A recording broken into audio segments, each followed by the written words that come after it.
We'll now move to our next session, which is Migrating Data at Scale, Ensuring Quality, Efficiency, and Security. And we have Rosemary Kisembo from NIRA joining us, along with Krishnan Rajagopalan from MOSIP. I should say good evening. I'm not able to see any one of you, which is good.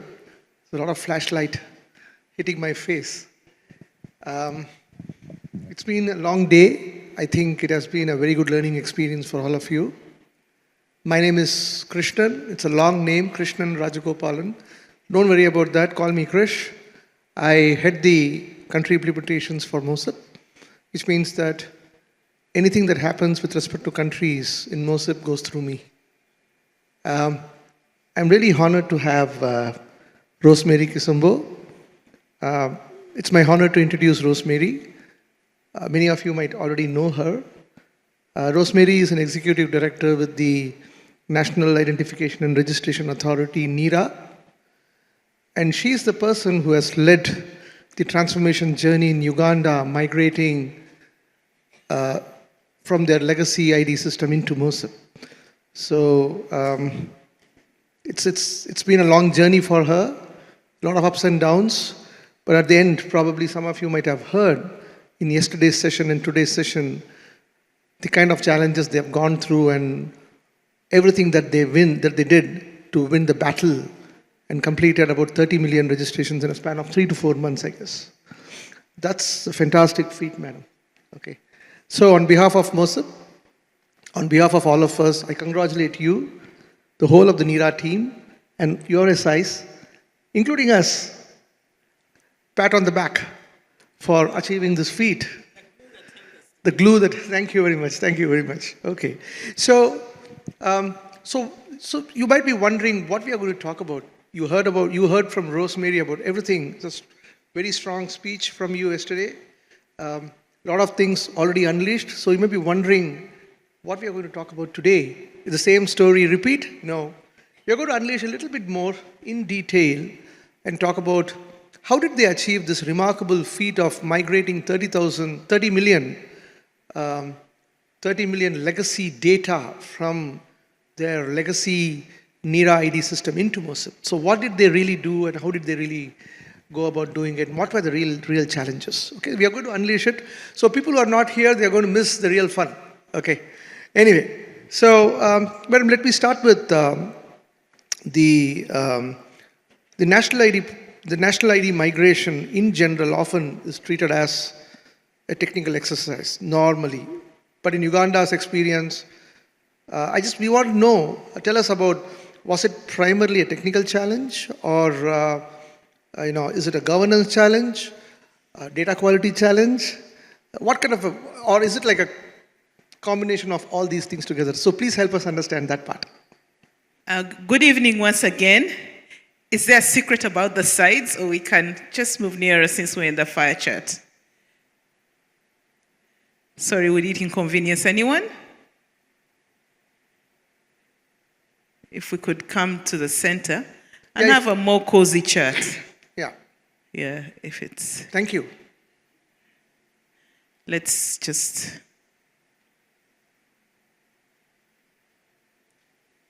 So I think it's about the center aisle. There's a secret. We don't know what it is. So personal data is an encapsulation of culture, of politics, of economics, and the different dimensions of what make a people who they are. So it's really an encapsulation of the nation. So when you talk about changing an identity system, if you talk about changing a tax system, the computations made are government's computations. Government comes up with them, government makes them, and government, records them. But when you talk about changing, moving my personal data from one repository to another, you begin to talk about different dimensions of the persons affected by this exercise. The NIRA had its first system in 2014, 2015. During that time, they registered 15.8 million Ugandans whom they gave national IDs. I think at that time, the population was about 32 million. The ID was given a lifetime, and that lifetime was 10 years, meaning that between 2014 and 2015, 15.8 million cards were issued. So between 2024 and 2025, 15.8 million cards expired. Now, in that 10-year period, NIRA had never acquired new equipment. So I always asked government that, is there anybody in the room with a 10-year-old phone? And even if I asked you here, there would be nobody, I dare say, who has a 10-year-old phone. So everything about the system had degenerated, from the hardware that was collecting data, to the engines that were processing the data, to the AFIS engines, everything was 10 years old plus. In the middle of those 10 years somewhere, I joined NIRA about 5 years ago, but in the middle of those 10 years, there was a misunderstanding between the service provider and the government, and so there was no maintenance agreement in force. So fast forward, we get to 2025. So in 2025, we have a data set that has to be migrated. We have no licensing. We have failing equipment. We have no data center. However, we have a legal framework that says, look, once a person is issued with a NIN, you never issue them with another. So, quality of data is defined by law. If the law says you need 10 features, then you need 10 features. It's not defined by technology. That's why India needed 10 features and Uganda needs 147 features. Yeah. So, this quality to begin with is anchored in law. So the law had said we need these 150 features. It had given out a document called an ID. The ID had expired. And all the storage, the repository, and the infra were performing at less than 10%. Today, a kit can enroll 70 people a day. But at that time, a kit was enrolling 10 people a day. So there was quite a breakdown in the ID system.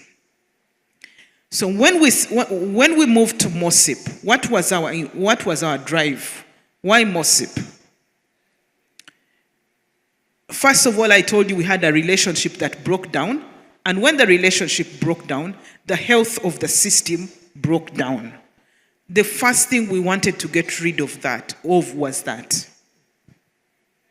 We didn't want to. Today, if I had a bad relationship with MOSIP, God forbid, their system I still can use. I can go to another country that has a good relationship with them, understand what to do, and continue to use the system. Secondly, an ID system is, in most systems, you need really 3 levels, 3 layers.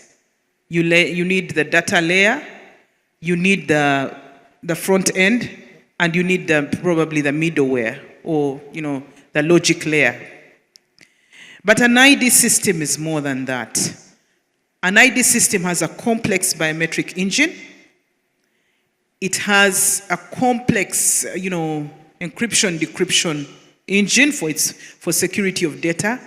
It has it's many parts. For us, we do card printing. It has a card printing dynamic to it. It has a warehousing and distribution dynamic to it for taking the cards to where they belong. So it's many pieces coming together. So that's why I was saying in my early that you need to build a system that is seen as a single system. So to return to your question, what was it? What was it? It was a combination of all these factors. Thank you. Fantastic. That's a very comprehensive answer. But before I get into the nitty-gritties of how did you go about doing it, let me take a common man approach. I am a Ugandan, let's say, for example, okay? And I've been given a national ID called Ugandan National ID card. Okay? Now, from a technology point of view, I do understand because I am a techie, so I do understand what might have happened. When you moved from your legacy ID system to MOSIP, I could imagine certain things. That's okay. But from a common man's point of view, I really don't care whether all I need is my ID should work. Tomorrow, when I go and do an authentication to get a service, I don't care whether it is a MOSIP-based system or whether it is a legacy system, right? So, was there any kind of a messaging to the public saying that we are migrating your system to a new ID system, open source, open standards? I don't think anybody would understand that from a common man's point of view, okay? Maybe there would be a disruption for some time, maybe about 10 days, you may not be able to use your ID card, but please be rest assured that all your IDs are safe and secure. You can reuse your biometrics, you could reuse your ID. So, from a common man's perspective, how did the government of Uganda handle that messaging? Was there anything that was done at all? So, I would call our migration to MOSIP a precipitation, and I will explain. When you enroll a person and you give them an ID, the ID in itself is actually, I was listening to a news article yesterday. We are not yet done partner management. So from the perspective of the public, the card cannot be read. So the journalist was saying, can you imagine they are telling all of us to go and pick a plastic paper? And I could understand, to the public, it is a plastic paper. But Section 62 and 67 of our Act define the use of the ID or define the use of unique identification. And in that use, they say it will be used for financial services, it will be used for health services, it will be used for different roles. So what's the big deal? You already gave me a NIN, you gave me a card, I'm still the same person, I'm not changing any of my details. What is the big deal about that? But when the third parties who were authenticating we started having so many down days. The system is off, I can't update my details, my authenticating partners cannot authenticate. So that is when we begin, that's when the public begins to get interested. What sort of system is this that has a very continuous downtime? So anyway, long and short of it, that's why I say that we were precipitated into a place where we had to get a new system. The other one was not sustainable. So it was just, I hate to use the word the meeting of stars, but there was an opportunity in MOSIP, but there was also an opportunity in the failing of the system. And therefore, so the public really doesn't mind the technology. They really don't mind the technology. The public's challenge is turnaround time. Yeah. Just a related point is, maybe a common man or common person's okay, but when it comes to relying party, like for example, I'm sure that in Uganda, many of these relying parties would be using, would be needing citizens to authenticate, like for educational institutions, driving license, hospitals, banks and things like that, fintechs, for example, okay? So how did they cope up with this migrations? Because for them, they will have to be re-onboarded into a new ID system, and maybe it's a renewal of their license. Maybe they have paid money to get onboarded into their legacy NIRA system. So what is the process going to be? I know that you have migrated 30 million. The relying parties probably are onboarded to your old legacy system. So now they have to be onboarded to the new ID, MOSIP-based ID system. So what would be the migration for the relying parties' point of view? So the relying parties, as you have rightly mentioned, they also have a journey like us. Yeah. Because not only has the system changed, if I came at it from the technology side, the API has changed, and there are certain things about MOSIP, like there's a MOSIP device. Actually, in my opinion, that may be the only lock-in I see in MOSIP. That the MOSIP market, there are devices that are compliant, MOSIP compliant. So yes, to the relying parties, we do 7 million transactions per month, 7 million authentications a month. And right now they continue on the old system, although they are demanding for the new system to come up. That having been said, it is going to be a journey for them. Even as we rejoice that we have done a migration of 29 million, for us it's just the beginning. It's a pat on the back from a technical perspective. We the techies are feeling excited about it. But from the public's perspective, they still have the pain. They have the pain of the new IDs not being able to be verified. So we are just really in a journey that hopefully will come to an end in the next 6 months in terms of implementation, but it's really a journey. So the bottom line is, from the public's perspective, and from the relying party's perspective, there is work to do in onboarding them onto MOSIP with MOSIP compliant devices. They will have to do building of technologies on their side as well. They'll have to do a new interface to consume the APIs that we are now exposing around partner management. But 2 years ago, we wrote to them and have written to them every 6 months since to say, look, we are moving to MOSIP. MOSIP has a documentation online. It's called partner management. Get into GitHub, begin to look at GitHub and how to interface with us. There are things that we will take. For example, your e-signet talks about OTP. It talks about several things, but we will not do OTP because we don't have a one-to-one relationship in phones. We have a many-to-many relationship. We won't do face for our own reasons. So in essence, we are saying to start with, as you prepare, begin to look at the MOSIP documentation on partner management. Thank you. Fantastic. Fantastic. Let's talk about data. Data is gold these days. That's what they say. So let's talk. So citizens' data, which is gold in Uganda, has been sitting in the legacy ID system.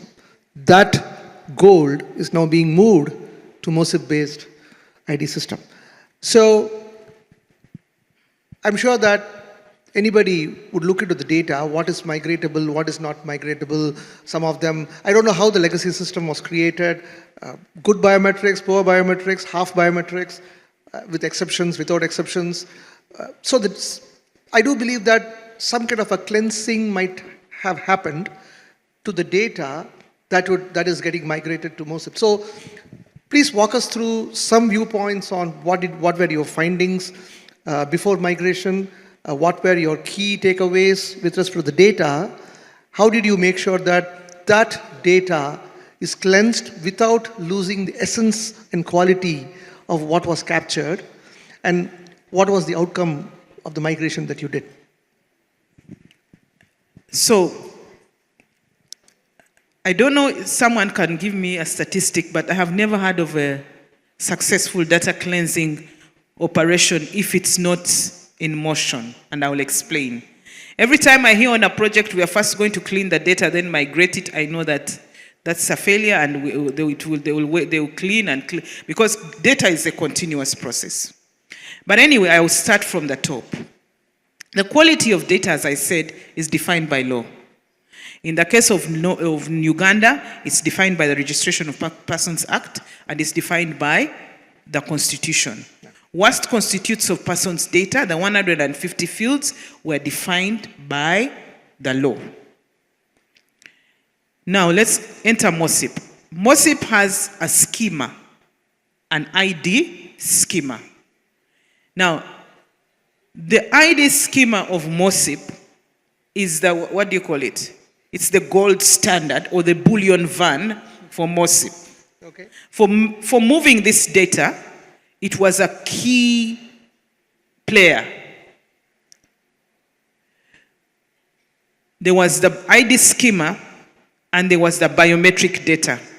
Now, the quality of the biometric data, unlike the demographic data, is measured by systems. There are tools, there are scientific tools that look at the quality and say it's good enough or it's not good enough. So the first thing that happened was a run down on the biometric data. We looked at the quality of the biometric data, and the quality of the biometric data was really good. Oh, fantastic. Yeah. The AFIS had very good data, and the face recognition system had very good data. So that was one problem solved. Of course, there is a given. So we've just been discussing in the other room. There were scenarios where, in some cases, people took only one fingerprint. And when sometimes people took one fingerprint, they were being naughty. It means the person already had 10 fingerprints, but they probably wanted to give them another persona. So anyway, there was incomplete data, whereby the quality was not because, the biometric data quality was not because of the tool we were using, but because of the process. I don't know if I am differentiating myself. That's fine. Successfully. Yeah. So the first journey we started with was the ID schema. We needed to get the schema right. Within the schema, we put the validation rules. Then we tested the quality of the biometric data. So after receiving assurance that it was good to go, it was a huge relief.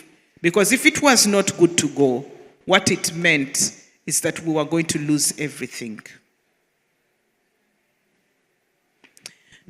So what we did, we got the schema right and placed the validation rules along the schema. You've interacted with our schema. It's, yes. I think, one of the biggest you've seen. Yes, yes. That's the starting point. Yeah. Yeah. So the validation or checking of the quality of data was happening in real time with every migration. So when the existing data met the schema, it was validated. If it did not pass the validations within the schema, it was put in another repository awaiting either reprocessing or a decision on what should happen to it depending on its challenge. So luckily enough, in the 80-20 rule, the 80 moved on without challenge. But the 20 did not. So there were decisions to be made depending on the challenge that presented in the 20 out of 100 that did not move successfully. But I want to paint you a picture of the challenge we had. We had a failing infrastructure. Our infrastructure that stored the old system had shut down several times. And it was already performing between 10 and 24%, but its capacity to handle a massive migration was at risk. So the first thing we did was to move data to a staging area in chunks. Okay. We created a staging area and we just move the data, just record 1 to 10,000, then using rudimentary ways, because this equipment being 10 years old, even the ports have changed. So even finding a spare part for a non-functioning port, there's a particular server that we tried to do, within the network, we tried to do a move over a wire. And The port, we bought a port at a very high cost, a missing spare, and it didn't work. So now we went back to 101 data movement, put it on a big data disk, move it to the other side, come for more, until we moved the 29 and knew that the 29 had what? Had moved. We placed them in a staging area. Now, the staging environment did not have the EFIS and the FRS. And to acquire the EFIS and the FRS just for migration was a very costly thing for the government of Uganda, because we're already buying an ABIS for the new environment, and the two were different. So that was another challenge. So that is why we came up with two scenarios: the mass migration, the on-demand migration, and the hybrid. So the first stage was the mass migration. The hope was we'd go into this bucket called data, pick a large group, migrate it to the ABIS of the new system, deduplicate it as it is then joined with the new incoming data from applications. Which means that in spite of, I'm assuming that, sorry for the interruption, which means that the data in your legacy system probably were deduplicated. You still went about deduplicating because you're getting a new ABIS. Yes. Okay, right, got it. That data was deduplicated 3 times. Oh, okay. So it was really a massive. I was telling the other room that I had fewer wrinkles 2 years ago than I have now until this exercise. Thank you. It's fantastic. Great. So I think I would open it up for some questions from the audience. There are many things that I could ask. I could go on and on and on. Maybe we didn't touch upon the infrastructure part. The legacy, it came out with its own baggage of infrastructure, and you said that it was not stable and you had to move it to a staging server, and then from the staging server you had to migrate. That's understandable. The staging server in another network. In another network. Okay, great. So now we had to set up a network for the on-demand. Okay. So in essence, we were running 2 data centers. It was very costly business. So, as I have said, it's the technologists who are celebrating the migration. To the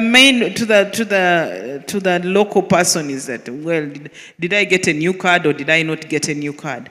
But for us, it's it's really, to them it's jargon. To them it's jargon, but it was a huge feat. And we are glad that it was a proper interplay of technology integration, both at personal, at human, process, and technology level. The 3 needed to come together. The people, the processes, and the technologies need. Every time there was, a disruption in process, we all felt it. Every time there was a disagreement at people level, the migration process felt it. So it was not a technology fit. Actually, I like the way Jane put it in the other presentation. She said it was a data reconciliation exercise. Thank you. Great. So one thing that maybe some of us might be interested is, I know that Nigeria is planning a huge migration project from their large database of 120 million ID records into MOSIP. So for countries which are planning migration from their legacy system into MOSIP, what would be your key advices? Because you are now the experienced hand, so we would like to understand, what are your top 3 or 4 points that anybody should take care of? It would be madness to be prescriptive to the Nigerian story, because I don't know their data. I just know that there are 124 million records. 124 million records is a lot of data. Yeah. So the one thing I would prescribe is, it's important to sit down and define what strategy they wish to adopt. They will need to answer the question,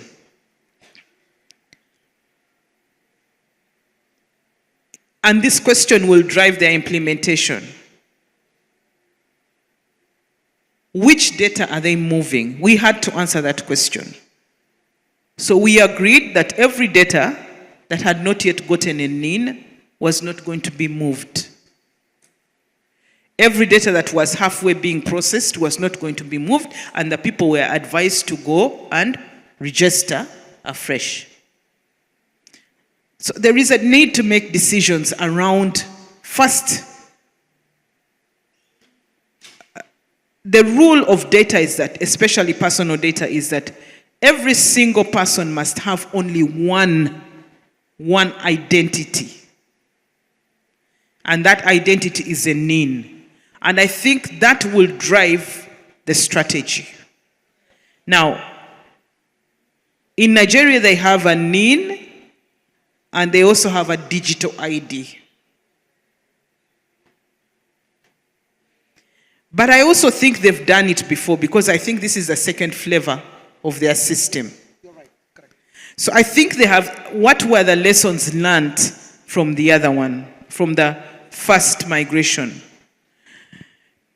They need to define their strategy cleverly and clearly and articulately. They need to account for the exceptions to the rule.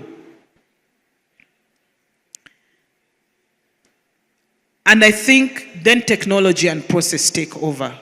Because what eventually became the technology move of data was clearly articulated in our strategy.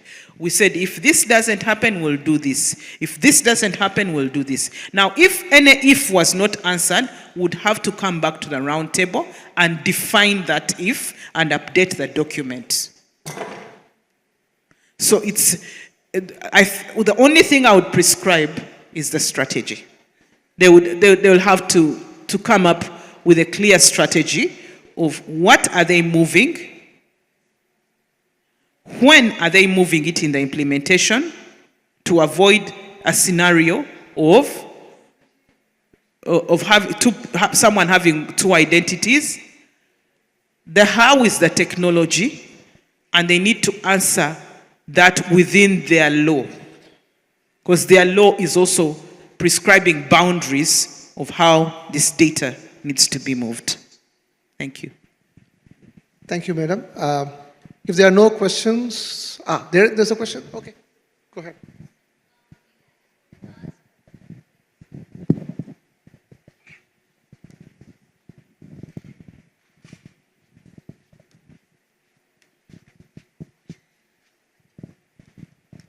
So I just wanted to ask, what did you do with the, let's say, the old data, which had not so good authentication? Let's say the biometrics weren't good, the iris wasn't good. So how did you pull these people in to ensure that these details are captured post the migration? So, and that's one. And what about the quality between the previous authentication that was in the legacy system and the new MOSIP, right? You were able to continue with the post-migration, or did you have to update all those biometrics to the new one? So luckily enough, as I said, the biometric data, by and large, was of quite good quality. But the question still stands. What did we do with the authentication data? I mean, with the biometric data when it wasn't good enough. Remember, we were carrying out a mass renewal and a mass enrollment. So there was another operation collecting fresh data. If we could identify you despite your bad biometrics, we would simply await your new biometrics. So that the quality may not be good, but we are able to say, this is Krish. We would say, okay, we've seen Krish's data, mark it, it's not very good data. We'll await the new data that Chris will bring. If we were not able to identify you, at the time you apply for renewal, you would give us your NIN, your national identification number. So what that told us is that you should exist. So the moment you gave us a NIN and the demo did you work, it was a match, we would look, there was an instruction to reprocess as many times to get at least one fingerprint that would tell us you are the one who you say you are. Once that successfully happened, we then took your new data and moved you to the new system.